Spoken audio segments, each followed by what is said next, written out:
Of the waste, وہ میں ضرور ریکمینڈ کروں گا کہ وہاں کے اپنے انٹلیکچوئلز جو ویسٹ کی سلو ڈیتھ ہو رہی ہے اس کے بارے میں کیا لکھتے ہیں، اور انیویٹبلی آپ کو ملے گا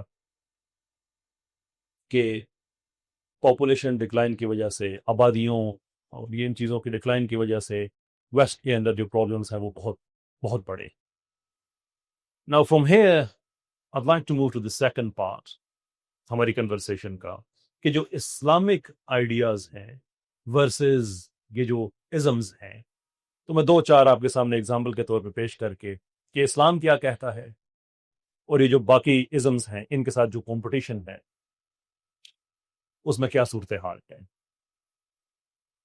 Let us start with feminism۔ مثال کے طور پہ فیمنزم ایگزیکٹلی کیا ہے آج کل یہ کہنا بہت مشکل ہے، اور کسی زمانے میں فیمنزم کو ڈیفائن کرنا آسان تھا، لیکن مین میڈ آئیڈیاز میں یہ ٹپیکل پرابلم ہے کہ جیسے جیسے وہ ایوالو ہوتے ہیں وہ شناخت کی بحران کا شکار ہو جاتے ہیں۔ So first wave of feminism بہت ڈفرینٹ تھی سیکنڈ ویو آف فیمنزم سے، تھرڈ ویو آف فیمنزم بہت مختلف تھی سیکنڈ ویو آف فیمنزم سے، اور فورتھ ویو آف فیمنزم کی کچھ سمجھ ہی نہیں لگتی کہ وہ کیا چاہتے ہیں۔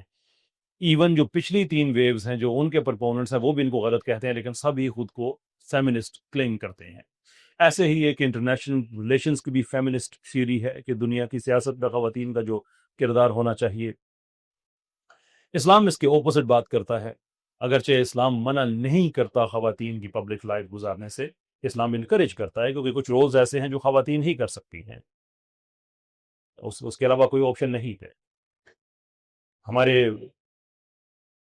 ایک صاحب ہیں، اشارتاً میں ذکر کر رہا ہوں، وہ جو بڑے کنٹروورشل قسم کی گیت بھی نہیں کہہ سکتے، نعت تو ڈیفینیٹلی نہیں کہہ سکتے، وہ بناتے ہیں جس میں عجیب عجیب باتیں ہوتی ہیں کہ جو اپنی بیٹی کو پڑھاتا ہے اس میں غیرت نہیں ہوتی، اور وہ یونیورسٹی میں ڈانس کر رہی ہے اور یہ وہ وغیرہ، ان کو یہ نہیں کہ ایسی ہی چیزیں نظر آتی ہیں۔ تو کسی صاحب نے مجھ سے پوچھا کہ آپ اس پہ کیا تبصرہ کریں گے؟ میں اس پہ کیا تبصرہ کر سکتا ہوں؟ آپ امیجن کریں کہ ان صاحب کی بات مان کے لوگوں نے اپنی بیٹیوں کو پڑھانا بند کر دیا ہے،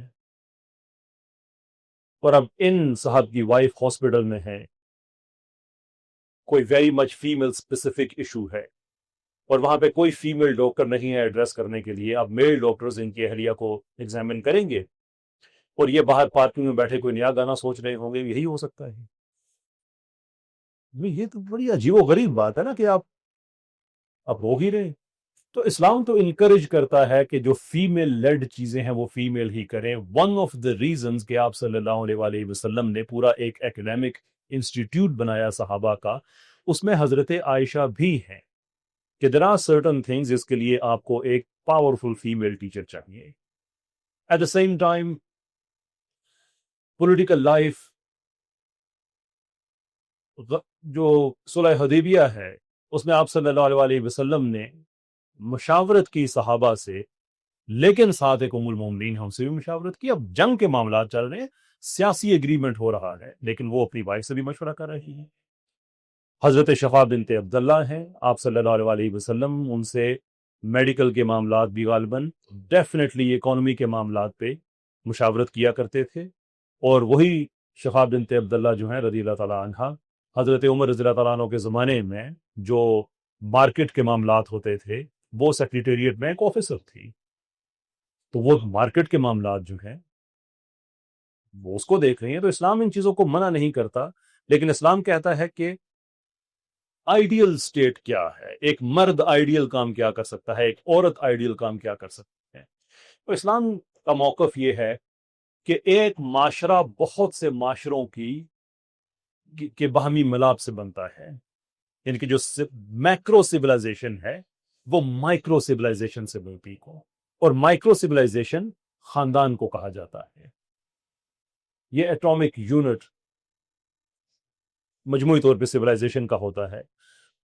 اس فیملی کو چلانے کے لیے سب سے بہترین جو نظام ہو سکتا ہے کہ ایک مرد کی سربراہی میں ایک خاندان بنے، جس میں عورت گھر کی سارے افیئرز کی ذمہ دار ہو اس مرد کی لیڈرشپ میں، اس کی سپرویژن میں، اور وہ ایسے لوگ پروڈیوس کرے، ایسے لوگ معاشرے کے لیے پروڈیوس کرے کہ جو اس کو لے کے آگے چل سکیں۔ یہ اسلام کا آئیڈیل سسٹم ہے۔ اسلام اتنا آزاد ہے ان معاملات میں کہ ہم ویسٹرن عورتوں کی آزادی وغیرہ کی بات کرتے ہیں، میں 23 سال وہاں پہ رہا ہوں، مجھے پتا ہے کیا آزادی ہے۔ آپ کی آزادی تو یہ آزادی نہ ہوئی کہ اگر آپ کام نہ کریں تو مہینے کے بعد بل دینے کے پیسے نہیں ہیں۔ اور ہماری بہنیں پوری دنیا میں جہاں پہ بھی ہوں، یہ میں ضمنی طور پہ عرض کر رہا ہوں، وہ ایسے جذباتی ہو جاتی ہیں، وہ کہتی ہیں کہ ہمیں مردوں کی برابری چاہیے، وہ کام کرتے ہیں، ہمیں بھی آزادی ہونی چاہیے کہ ہم کام کریں۔ میں سر کو جاتا ہوں یہ بات سن کر کہ میری بہن تمہیں کس نے کہا ہے کہ ہم مرد کام کو آزادی سمجھ کے کرتے ہیں؟ وہ بھائی گالی سننی پڑتی ہے، خون بہتا ہے، پسینہ بہتا ہے، گرمی سردی مجبوری ہے، لیکن اللہ عز و جل نے ہمیں قوام کے جو ایک مرتبہ ہے وہ دیا ہے، تو ہمیں یہ کرنا ہے، یہ ہماری آزادی نہیں ہے، یہ ڈیوٹی ہے۔ تمہیں اللہ نے یہ آزادی دی ہے کہ چاہو تو کرو، چاہو تو نہ کرو، ظاہر سی بات ہے فیملی مشاورت ہوگی۔ اور آگے اسلام کہتا ہے کہ اگر تم نے کوئی کیریئر پرسو کیا بحیثیت عورت، تو وہ جو تمہاری کمائی ہوگی نا وہ بھی تمہاری، تو تم قوام نہیں ہو۔ گھر میں دو تو تمہاری مرضی ہے، اس کا بھی ثواب ہوگا، نہ دو تو وہ پیسے تمہارے ہیں، جو مرضی کرو، کوئی ایشو نہیں۔ اس کو کہتے ہیں آزادی۔ یعنی ویسٹ کی عورت مجبوری ہے کام کرے گی، مجبوری ہے گھر کے اندر کنٹریبیوٹ کرے گی، مجبوری ہے۔ اسلام کی عورت جی چاہے تو کیریئر پرسو کرو، جی چاہے تو نہ کرو، اگر کرو تو پیسے بھی تمہارے۔ اینو کہتے آزادی۔ لیکن ہمیں یہ نہ آپ دھوکہ دیا کرو، جو کہتے ہیں نا آپ کے برابر ہو کے ہم نے کام کرنا ہے، یا شو کیوں نہیں، ہم کانوں میں بھی جاتے ہیں، کوئلہ بھی نکالتے ہیں، گٹر بھی صاف کرتے ہیں۔ Like to join us? Surely no. اسلام نے جو ماڈل دیا ہے وہ فیمنزم پہ بیس نہیں ہے، وہ ایکوٹی پہ بیس ہے کہ عورت اپنے معاملات میں آزاد ہے۔ ابھی کل پرسوں ہمارے وہ جسٹس منصور علی شاہ صاحب ہیں اور جسٹس عقیل عباسی صاحب، انہوں نے ایک فیصلہ دے دیا ایک کیس میں کہ یہ آپ جونیئر عدالتوں کو کہہ رہے تھے کہ یہ آپ کیوں کہتے ہیں کہ جب تک عورت سبمٹ نہیں کرتی، سرنڈر نہیں کرتی، اس کو نان نفقہ نہیں ملے گا؟ یہ تو بڑی پیٹریارکل لینگویج ہے۔ ہم کہتے ہیں ہے، پھر پیٹریار کی گالی ہے کیا؟ یہ گالی ہے۔ وہ میرا مضمون نہیں ہے اس لیے میں اس میں زیادہ نہیں جاؤں گا، میں اپنے مضمون تک کہنا چاہتا ہوں کہ ان کا مسئلہ یہ تھا، جو بہت زیادہ فیمنسٹ ویو انہوں نے لیا، کہ کانسٹیٹیوشنلی تو سارے ایکول ہیں، تو پھر ججز کو ایسی لینگویج نہیں استعمال کرنی چاہیے۔ میں نے اس پہ ایک ویڈیو رسپانس دیا کہ جناب جب یہ کہا جاتا ہے کہ عورت سبمٹ کرے، عورت سرنڈر کرے، تو اس کا مطلب یہ نہیں ہے کہ ہم یہ کہہ رہے ہیں کہ چونکہ تم ایک عورت ہو تو تم ایک مرد کے سامنے سبمٹ کرو گی اور سرنڈر کرو گی۔ نو، اگر یہ بات ہو تو وہ عورت ہر مرد کے سامنے سبمٹ کرے، ہر مرد کے سامنے سرنڈر کرے۔ وہ صرف ہسبینڈ کے سامنے کہا جا رہا ہے، اور اصل میں وہ ایک سسٹم کو سرنڈر کر رہی ہوتی ہے، شادی کے ادارے کو سرنڈر کر رہی ہوتی ہے۔ جیسے میں بحیثیت مرد، میں نے بھی تو شادی کے ادارے کے سامنے سرنڈر کیا ہے، میں نے بھی تو سبمٹ کیا ہے۔ تو ہم اللہ کے نظام کے سامنے سرنڈر اور سبمٹ کرتے ہیں، یہ نہیں کرتے کہ ایک بیوی ہے اور وہ ہسبینڈ کے سامنے سبمٹ کرے گی اس لیے کہ وہ عورت ہے اور وہ مرد ہے۔ اگر یہ بات ہو تو پھر بچوں کا جب معاملہ آتا ہے تو کیوں؟ حدیث شریف آپ نے سنی ہوگی کہ ایک آدمی نے پوچھا میرے ماں اور باپ اکٹھے پانی مانگے، مفہوم ہے اس حدیث کا، وربیٹم نہیں ہے، تو کس کو دوں؟ انہوں نے کہا ماں کو، پھر پوچھا، پھر کہا ماں کو، پھر پوچھا، پھر کہا ماں کو، چوتھی دفعہ کہا باپ کو۔ یعنی کہ جو ریشو ہے وہ 3:1 رکھی ہوئی ہے کہ 75% ماں جو ہے وہ بچوں کے لیے زیادہ قابل احترام ہے۔ اگر صرف عورت ہی ہر جگہ سرنڈر کرنا ہوتا تو وہ بچوں کے لیے کیوں زیادہ قابل احترام ہوتی باپ کے مقابلے میں؟ تو کیپیسٹیز ہیں، کانسٹیٹیوشنلی سارے ایکول ہیں، وہ ایک اور چیز ہے، لیکن حیثیتیں ساری برابر نہیں ہوتی ہیں۔ پھر میں نے جسٹس منصور علی شاہ صاحب سے پوچھا کہ جناب کانسٹیٹیوشنلی آپ اور آپ کی عدالت میں وہ جو آپ کا ایک پیچھے ایک آدمی ہوتا ہے، جینیٹر ہوتا ہے یا کیا ہوتا ہے، مجھے آفیشیل نام اس کا نہیں پتا، جو دروازہ کھولتا ہے ججز وغیرہ کے لیے، اناؤنس کرتا ہے کہ جج صاحب آ رہے ہیں، کانسٹیٹیوشنلی آپ میں اور اس میں کوئی فرق نہیں ہے۔ لیکن کل وہ آپ کی کرسی پہ بیٹھ جائے کہ چونکہ مجھ میں اور آپ میں کانسٹیٹیوشنلی کوئی فرق نہیں ہے، بحیثیت انسان دیر اور فیصلے بھی میں نہیں کر دیتا ہوں، تو آپ مان جائیں گے اس بات کو؟ کیونکہ اسلام کا جو سینس ہے وہ ایکوٹی پہ ہے، ایکویلٹی پہ نہیں ہے۔ ایکویلٹی ایگزسٹ نہیں کرتی دنیا میں، برابری نام کی کوئی چیز نہیں ہے، نہ اسے معاشرے میں آپ لے کے آ سکتے ہیں، نہ ہی معاشرے سے چلتے ہیں۔ سمپل اس کی وجہ یہ ہے کہ معاشرہ ایک سسٹم ہوتا ہے. دنیا کا کوئی بھی سسٹم نہیں ہے جو ایکویلٹی کی بیس سے چلے. زیرو. زیرو. ہر سسٹم ایکوٹی کی بیس پہ چلتا ہے. ایکوٹی کا مطلب فیئرنیس. ایکویلٹی کا مطلب ہر چیز میں برابری. ہر چیز میں برابری نہیں ہو سکتی بھائی. آپ کسی ملک کا نظام نہیں چلا سکتے اگر آپ ہر کو سب کو برابر کر دیں. پولیس کسی مجرم کو اریسٹ نہیں کر پائے گی. 16 سال کا بچہ ووٹ نہیں ڈال سکتا. ابھی پاکستان میں جو قانون بنا ہے 18 سال سے کم عمر کا بندہ شادی نہیں کر سکتا. وہ 17 سال کی عمر کا جو ہے وہ ایکول نہیں ہے 18 سال والے سے ہے. لیکن آپ خود مان رہے ہیں کہ نہیں بھائی ہمیں فیئرنیس چاہیے, سوسائٹی میں ایکویلٹی سے کام نہیں چلتا. کسی بھی سسٹم میں ایکویلٹی اگر ہو, یہ ایک تعلیمی ادارہ ہے, یہاں پہ سارے اگر ایکول ہو جائیں, یہ ایجوکیشن مینجمنٹ ہے, اس کی لیڈرشپ ہے, اسٹوڈنٹس ہیں, ان بٹوین بہت سی کیپیسٹیز ہیں, سب کو برابر کر دیں گے تو کیا یہ کالج چل جائے گا؟ It wouldn't.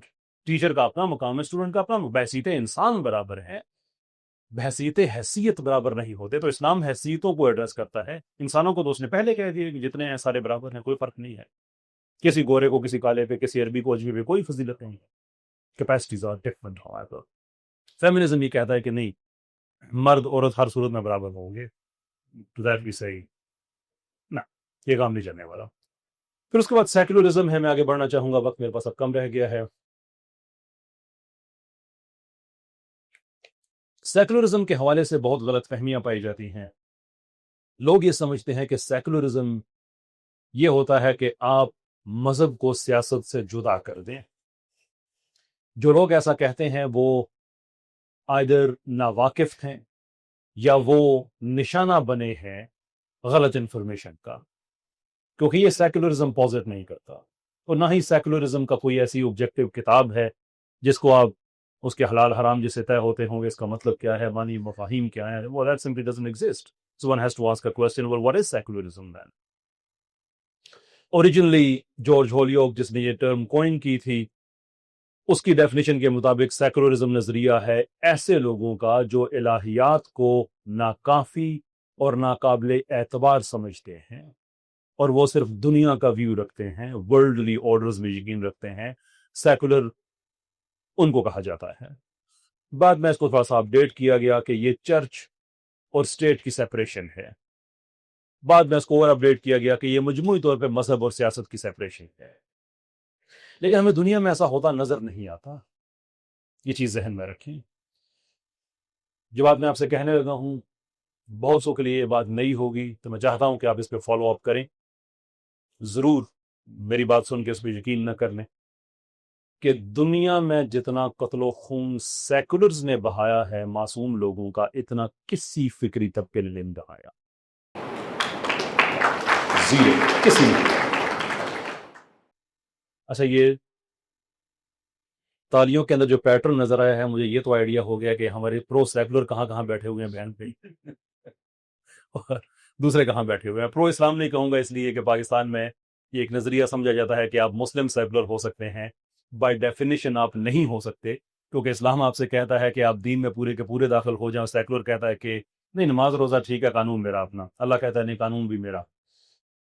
وہ کہتے ہیں نہیں, آپ نے یونیورس کے لاز دے دیے ہیں لیکن اپنے لیے لاز میں خود بنا ہوا. لیکن چونکہ ایک فکری بحث ہے, اس لیے ہم فتویٰ نہیں لگا سکتے کہ نہیں جو خود کو سیکولر کہتا ہے وہ مسلمان نہیں ہو سکتا. فکری بحث میں آپ کو بہت لچک دکھانی پڑتی ہے, اکوموڈیٹ کرنا پڑتا ہے. بہرحال سارے مسلمان بہن بھائی بیٹھے, سارے پاکستان کی خیر خواہ ہیں, دشمن تو کوئی نہیں ہے. اسلام کا بھی دشمن کوئی نہیں, بس انڈرسٹینڈنگز کا فرق ہوتا ہے. تو سیکولرز نے جو انسانیت کا قتل و خون بہایا ہے وہ سیکولرزم کی وجہ سے بہایا ہے. یہ چیز بھی ذہن میں رکھیں. اس کی تاریخ کافی پرانی جاتی ہے. رین آف ٹیرر مثال کے طور پہ انقلاب فرانس میں, اگر آپ وہاں سے سٹارٹ کریں, اگرچہ سے بھی پہلے جاتی ہے, لیکن رین آف ٹیرر کو آپ دیکھیں, یا لیگ آف ملیٹنٹ ایتھیسٹس کو آپ دیکھیں, ہجوم لاز کو دیکھیں, کشف حجاب لاز کو آپ دیکھیں, آپ کو جگہ جگہ پہ ایسے قوانین, ایسے ظلم و ستم کی داستانیں, laws of religious affiliations. 1929 Soviet Union Central Asia میں جو قوانین لے کے آئے, 25,000 کے لگ بھگ مساجد برباد کر دی, شہید کر دیں, ڈیسیکریٹ کیا ان کو. 50,000 کے قریب چرچز کو انہوں نے برباد کر دیا. کرسچن علماء, مسلمان علماء قتل عام کیا. جو گریٹ پرجز تھے 1936 اور 1938 کے درمیان، لاکھوں علماء کا، مذاہب جو مذہبی لوگ ہیں، کلرجی ہے، ان کا قتل عام کیا، تو یہ ہمیں بڑا کلیئر پیٹرن نظر آتا ہے کہ سیکولرزم کے اندر قتل و خون بہت زیادہ ہے۔ سب سے بڑی دنیا کی جو تاریخ کی جنگ ہے، اب اگرچہ ہم مذہبی لوگوں کو، بالخصوص مسلمانوں کو کہہ دیا جاتا ہے کہ آپ دہشت گرد ہیں، آپ یہ ہیں وہ ہیں وغیرہ وغیرہ، کرتے رہ لو۔ آپ نے چونکہ اس وقت دنیا میں ظلم و ستم کو آپ نے ایک رستہ دینا ہے، تو آپ یہ تو اپنے لوگوں کو نہیں کہیں گے کہ مذہبی لوگ یا مسلمان لوگ بڑے اچھے ہوتے ہیں، ہم ویسے ان کو مار رہے ہیں جسٹ فار فن۔ اوبیسلی آپ نے ایک تصویر کشی کرنی ہے کہ یہ ظالم ہیں، یہ جاہل ہیں، یہ بھیڑیے ہیں، یہ ہیں وہ ہیں وغیرہ وغیرہ وغیرہ۔ پر we have some very simple questions کہ تاریخ انسانی کی سب سے خون ریز، سب سے بڑی جنگ، جسے دوسری جنگ عظیم کہا جاتا ہے، یہ آپ کا ایک سیکولر پرابلم تھا، کوئی ریلیجس پرابلم نہیں تھا۔ فیشسٹس وہ بھی سیکولر تھے، لبرل بھی سیکولر تھے، کمیونسٹ بھی سیکولرز تھے۔ تو آپ کی سیکولرزم کی ایک جنگ تھی، سیکولرز کی آپس میں جنگ تھی، جس نے دنیا کی چولیں ہلا کے رکھ دی۔ کہاں کہاں قتل و خون نہیں ہوا۔ I'm sure you can relate۔ میرے both میٹرنل اور پیٹرنل سائڈ کے آباء و اجداد دوسری جنگ عظیم میں شامل تھے۔ وہ تو سیکولر نہیں تھے، ان کی کیا غلطی تھی؟ لیکن ایک سیکولر ملک کی یہاں پہ بادشاہت تھی، برطانیہ کی، تو فوج میں لے گیا ان کو بھی۔ ہمارا ان سے کیا جنگوں سے لینا دینا تھا بھائی؟ پر we had to be part of it۔ پھر آپ کا ایک سیکولر طبقہ اس میں شکست اس کو ہو جاتی ہے، فیشسٹس کو۔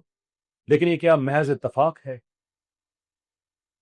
کہ دوسری جنگ عظیم کے بعد دنیا میں جتنی بڑی بڑی جنگیں ہوئی ہیں وہ ساری ہی آئدر دو طرفہ سیکولر یا ایک طرف تو سیکولر آپ کو ملتا ہی ملتا ہے۔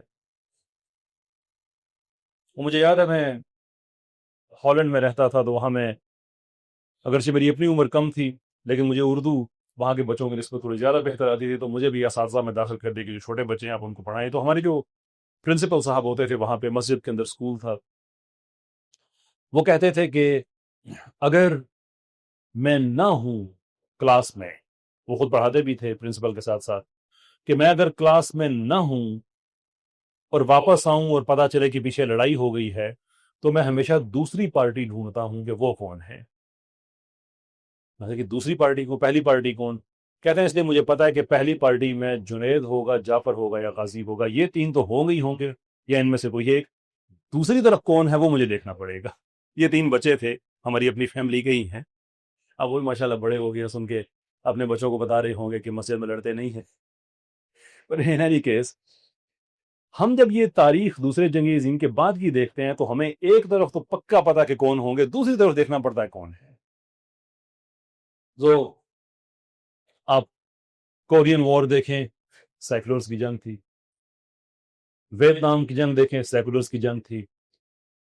ساؤتھ امریکہ میں جو بڑی بڑی جنگیں ہوئیں، سیکولرز کی تھی۔ فار ایسٹ میں جو بڑی بڑی جنگیں ہوئیں، اورینٹل کنٹریز میں جو بڑی بڑی جنگیں ہوئیں، سب سیکولرز کی تھی۔ اگین، یہ پورا ہمارا کوئی سیمسٹر نہیں چل رہا جس میں اس کو بلڈ اپ کروں، تو میں آپ کی تحقیق کے لیے ایک چیز چھوڑے جا رہا ہوں، میرے جانے کے بعد ضرور اس کو دیکھیے گا، دی جکارتا میتھڈ۔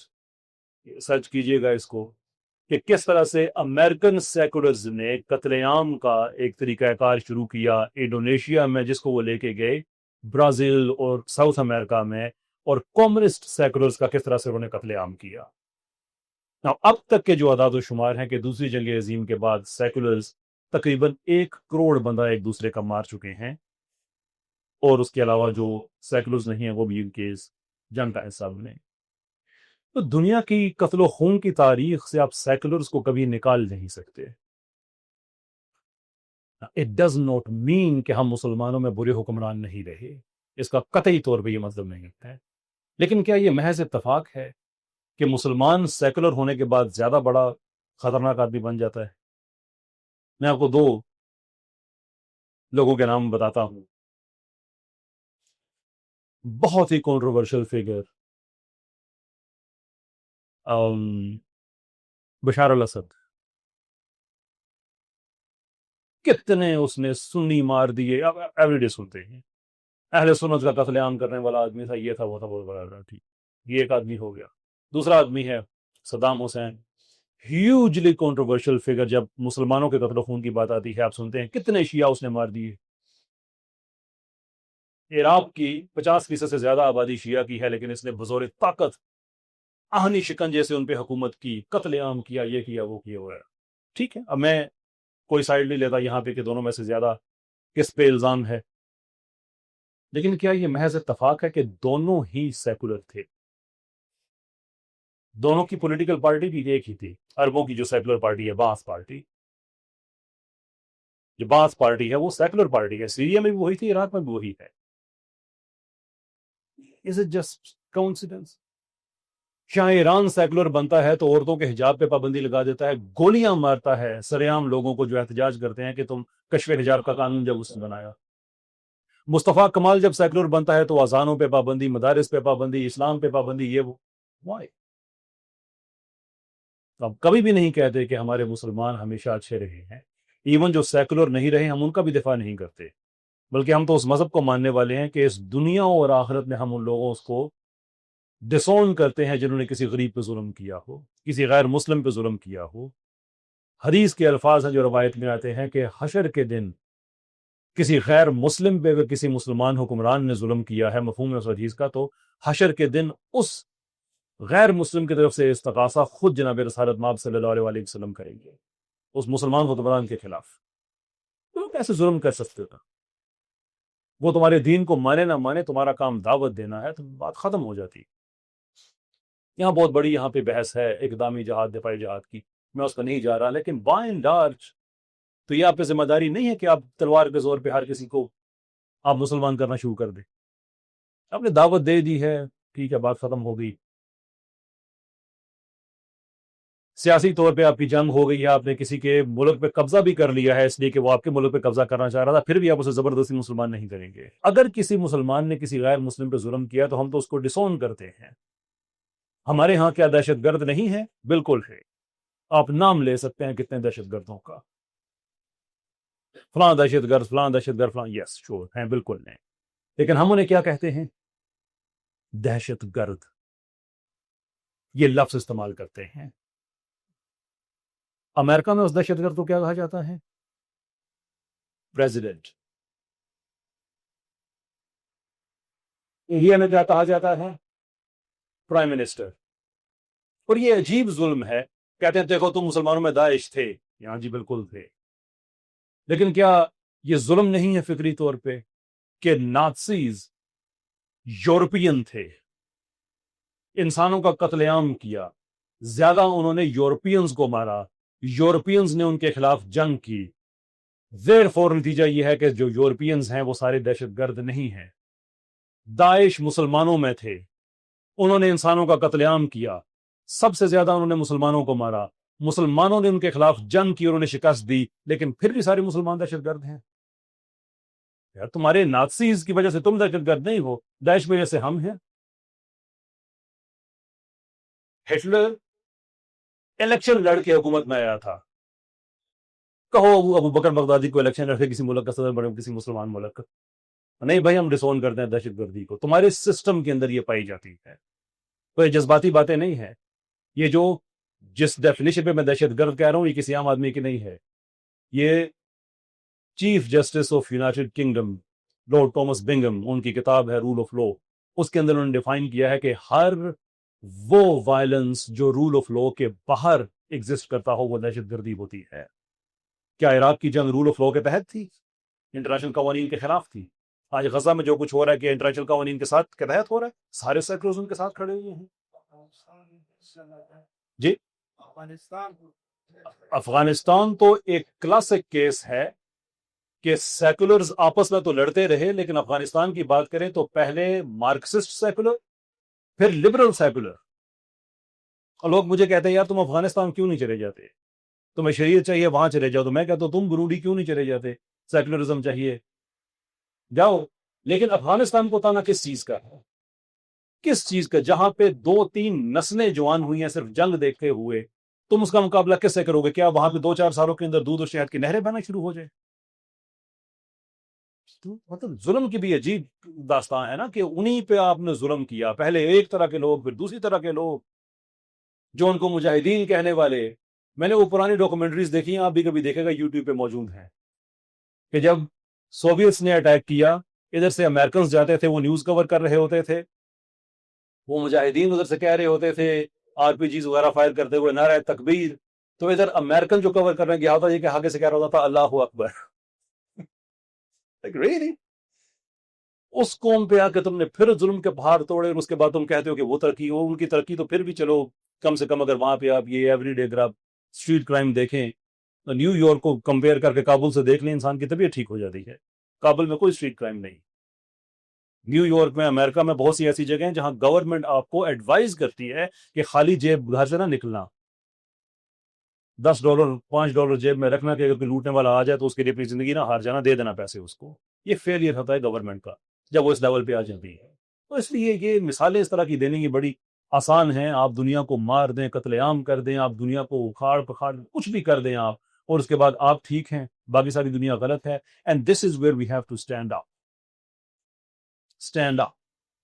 ہماری جو موومنٹ ہے دی ریوائولسٹ, اس کا نام ہے کہ ہم یہ سمجھتے ہیں کہ ہم نے اسلام کو ریوائیو کرنا ہے, ہم نے 5 لاکھ سائنسدان پیدا کرنے ہیں انشاءاللہ, فلاسفرز, میتھمیٹیشینز, کہ جب تک ہم عصری علوم میں, آپ خلیفہ کا وہ کانسیپٹ بن ہی نہیں سکتا نا زمین پہ جب تک آپ عصری علوم پہ آپ کی دسترس نہ ہو. So we have to do those things. لیکن ہمارا جو موٹو ہے وہ ہے قم, جو قم فانذر سے ہم نے بعد اعوذ باللہ ہم نے وہاں سے لیا ہے کہ اب اٹھنے کا ٹائم ہے. اگرچہ یہ اللہ کے رسول صلی اللہ علیہ وسلم کو قرآن میں بات کہی گی کہ آپ کھڑے ہوں اور آپ بتا دیں, لیکن اگر پروفٹ ہمارے لیے کھڑے ہوئے اور ساری بڑی بڑی لگزوریس ٹیمپٹنگ انٹائسنگ آفرز انہوں نے ریجیکٹ کر دی,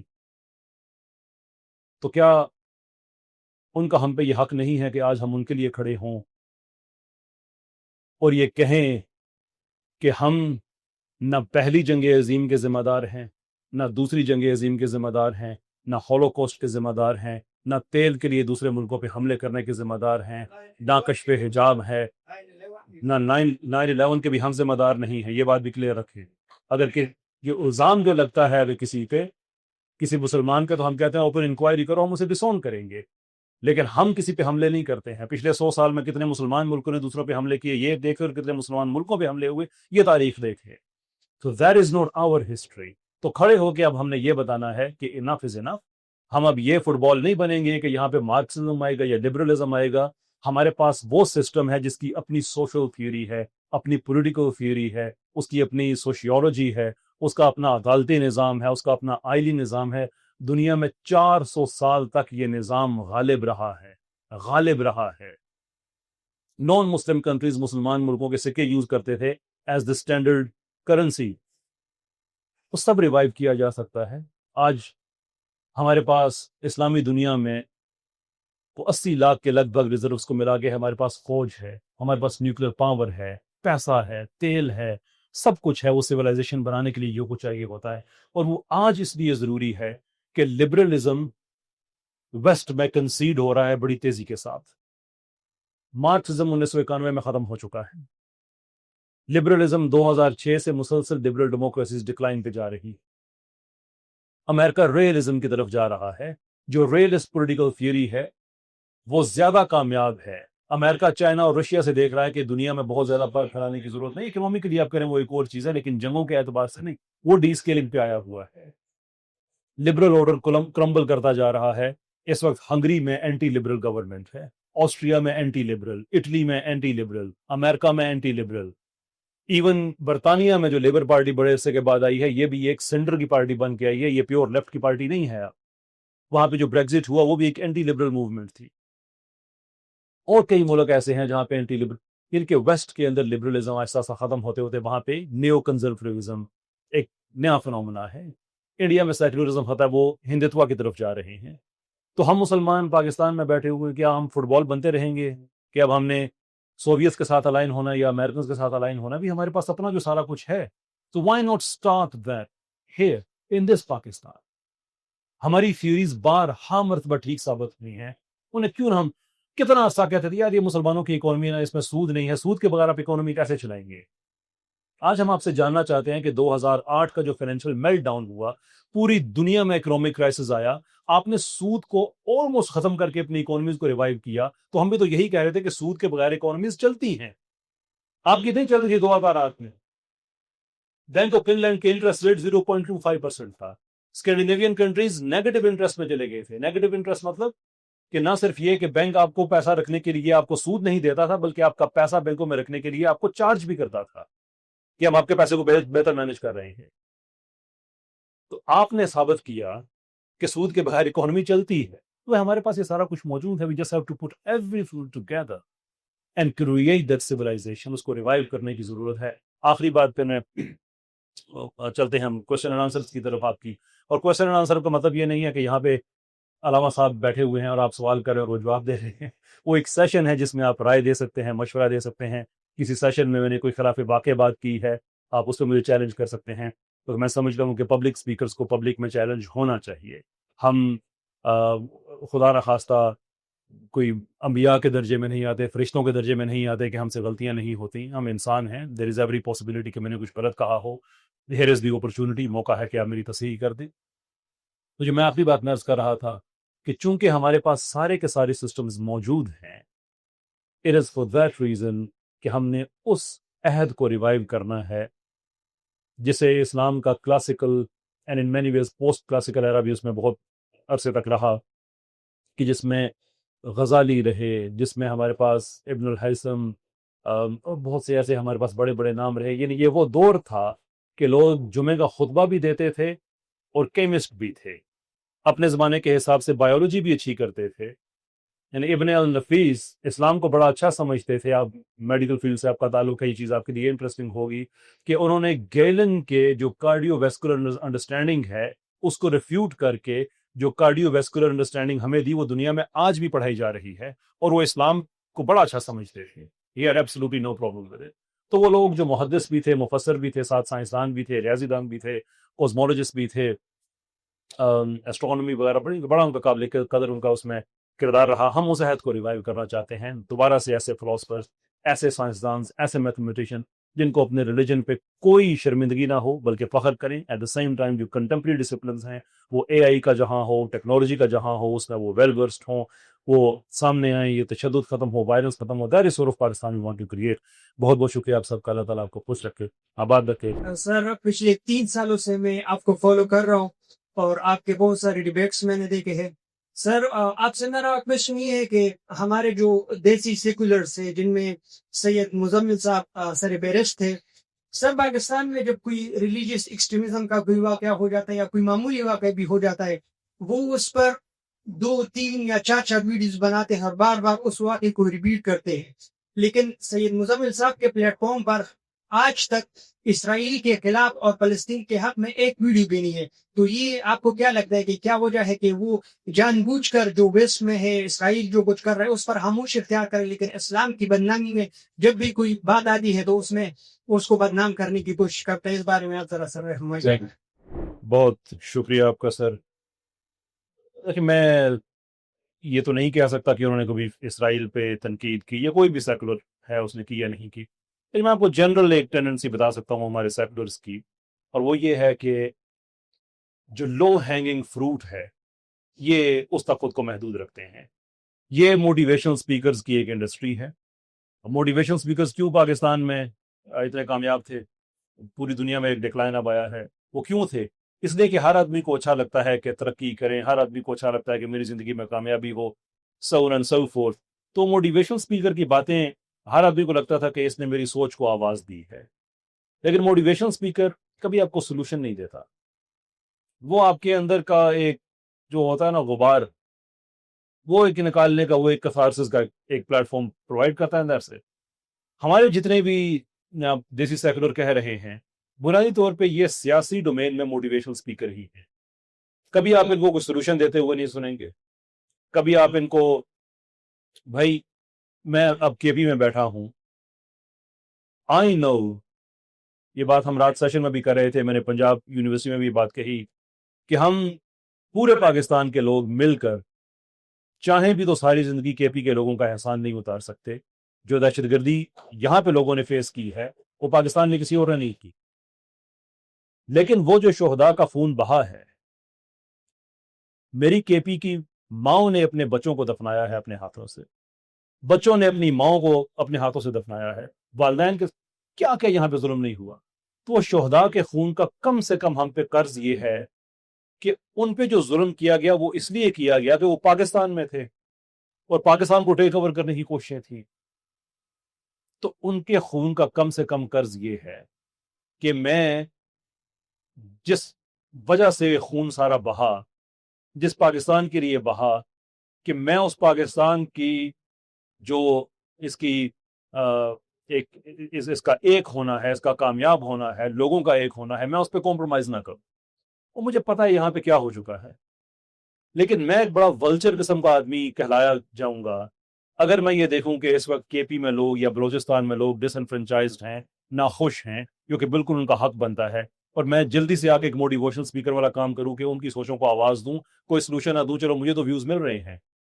تو یہ ایک ولچر آدمی کی نشانی ہوتی ہے جو دیسی سیکولرز کی بڑی عام مینٹیلٹی ہے کہ یہ انہی ایموشنز کو کیپچر کر کے دو چار طرح کی رینٹنگ کر کے دوبارہ اسی سسٹم کے بینیفیشری بن جاتے ہیں جس پہ وہ ظاہر تنقید کر رہے ہوتے ہیں.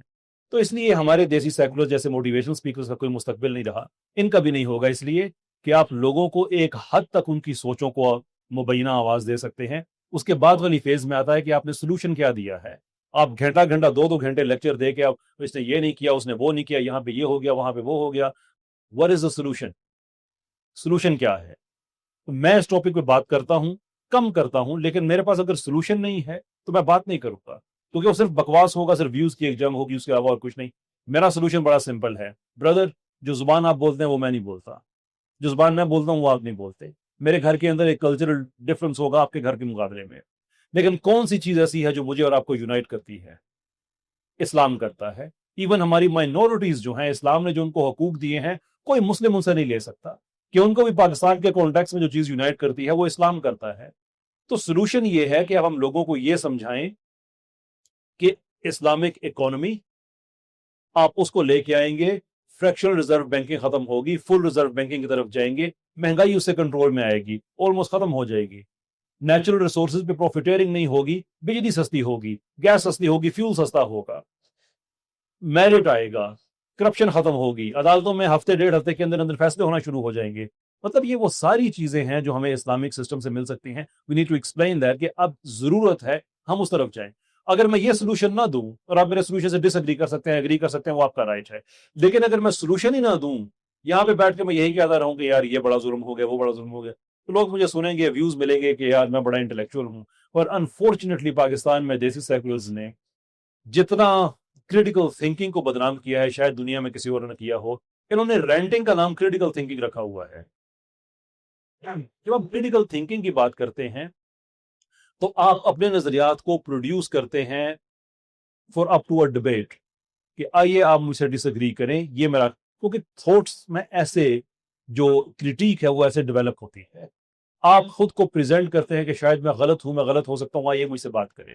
اگر آپ ہر چیز کے حرف آخر ہیں، کوئی آدمی آپ کو میسج بھیج کے کہتا ہے کہ مجھے آپ سے اختلاف ہے، آگے سے آپ اس کو بلاک کر دیں یا پرائیویٹ میسج میں گالیاں دے دیں. مجھے روز ای میلز آتی ہیں، روز محاورتاً کہہ رہا ہوں، اکثر ای میلز آتی ہیں، اسکرین شاٹس آتے ہیں کہ دیکھیں میں نے فلاں سیکولر سے ڈس ایگری کیا ہے، اسے آگے سے گالیاں دے کے بلاک کر دی ہیں.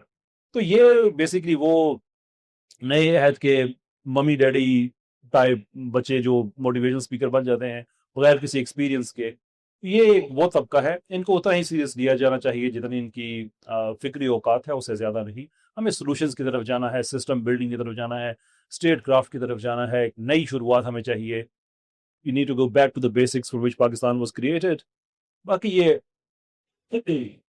اس طبقہ جو ہے یہ ایک اس کی جو لمیٹیشن ہے اسے زیادہ سیریس نہیں لینا چاہیے. السلام علیکم سر، میرا نام احمد ادریس ہے سر، میں 3rd ایئر کا طالب علم ہوں. سر آپ سے پوچھنا ہے سر کہ آج کل کے زمانے میں سر ہم خود پہ پشیمان کیوں ہیں سر؟ ہم خود اتنا شرمندہ کیوں سمجھتے ہیں بحیثیت مسلمان قوم سر، امت کے طور پہ؟ اور سر یہ اتحاد بین الامت کی بات کرنے والے ہر شخص کو خاموش کیوں کرا دیا جاتا ہے سر؟ یہ اتنا سا میرا سوال ہے. بڑی آپ نے عام بات سنی ہوگی کہ وہ شیر کا بچہ بھیڑوں کے ساتھ پلا اور اس نے خود کو بھیڑ سمجھنا شروع کر دیا. کہ آپ جب مسلسل کسی ایک ماحول میں رہتے ہیں، اٹ افیکٹس یو. تو ہمیں پچھلے 20-25 سال سے ایک ہی ماحول میں رکھا گیا ہے،